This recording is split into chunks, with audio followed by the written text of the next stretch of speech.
So, ano sa tingin nyo ang remedy para maiwasan ang peer pressure?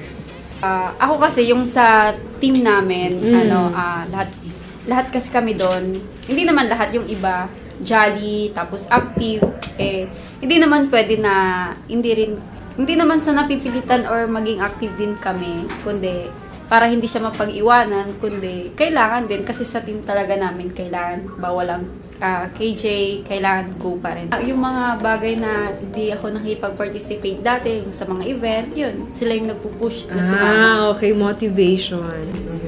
Mahiyain akong tao. So, yung mga nakakasama ko po is very positive yung vibes nila. Jolly. So, parang na-adapt ko na po yun.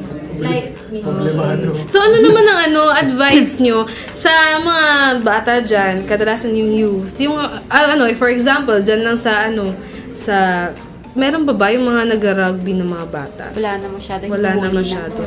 So, mga naman, dun sa mga, sa kagaya natin ng mga kabataan na nalululong sa masamang bisyo, ganun, sa mga nagre-rebelde, ano ang inyong mga message? Short message lang.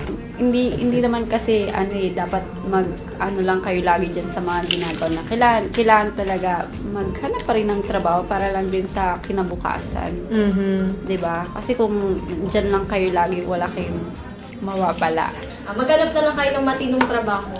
At dito kasi sa Madrid, hindi lang mabibuild yung sarili mo, kundi mapapanapit ka rin kay God. Tama. Tsaka lumapit lang sila sa mga malalapitan nila na matinong kausap. Yung talagang makakapag-guide sa kanila.